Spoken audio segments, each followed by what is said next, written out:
Monsoon भारतात आला म्हणजे काय? अनेकदा आपण पेपर आणि टीव्ही न्यूज मध्ये पाहतो, ऐकतो. आज मान्सून अंदमान मध्ये आला, केरळ मध्ये आला वगैरे बातम्या येत असतात. पण मान्सून आला म्हणजे नेमकं काय? हा कुठून आला? मान्सून म्हणजे काय असतं हे तुम्हाला प्रश्न पडले आहेत का? तर या तुमच्या सर्व प्रश्नांची उत्तरे या व्हिडिओमध्ये मिळणार आहेत.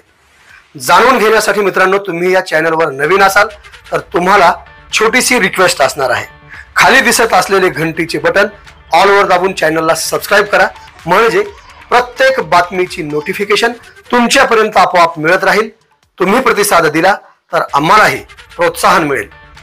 मित्रांनो, मान्सून ही हवामानाची एकत्रित अशी स्थिती आहे ज्यात हवेचा कमी दाबाचा पट्टा, सूर्याच्या उष्णतेने होणारी समुद्राच्या पाण्याची वाफ आणि ठराविक दिशेत वाहणारे वारे जे ढग समुद्रापासून भूभागावर नेतात आणि तिथे पाऊस पडतो.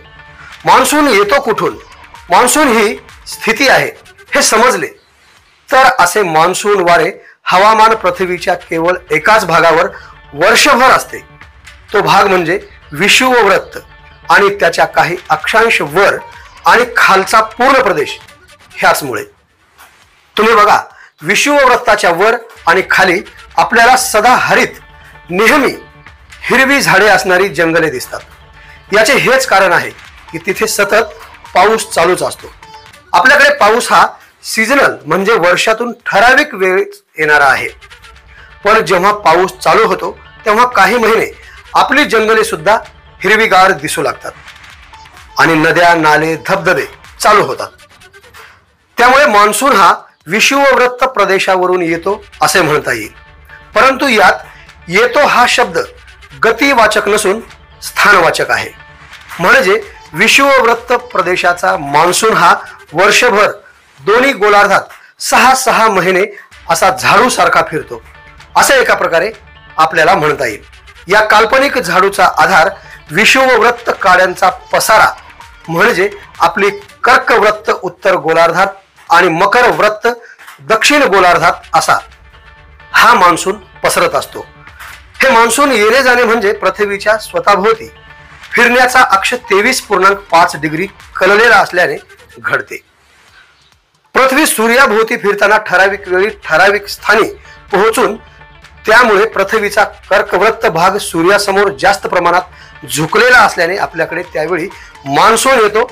हेच विरुद्ध बाजूला म्हणजे दक्षिण गोलार्धासाठी जेव्हा पृथ्वीचा मकरवृत्त भाग सूर्याच्या दिशेत झुकलेला असतो तेव्हा तिथे मान्सून सदृश्य पाऊस पडतो. इतर वेळी त्याचे मुख्य स्थान आधी सांगितल्याप्रमाणे विषुववृत्त हेच असते.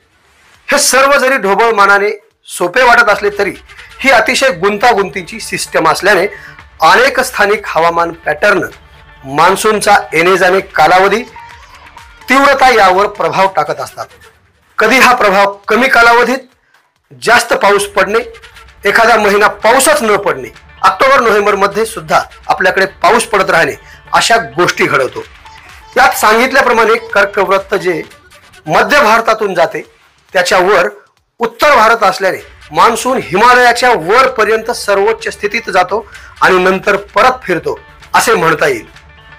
आपल्यासाठी नैऋत्य मोसमी वारे सुरू झाले म्हणजे मान्सून पाऊस आला असे भूगोलाच्या पुस्तकातील सामान्य ज्ञान पुरेसे आहे. कशी वाटली माहिती कळवा कमेंट मध्ये, आणि आवडल्यास शेअर बटनाचा वापर करून तुमच्या मित्र परिवाराला पाठवा आणि त्यांना सुद्धा सबस्क्राइब आणि फॉलो करायला सांगा. तुर्तास इथेच थांबूया. धन्यवाद. आवाज बहुजनांचा.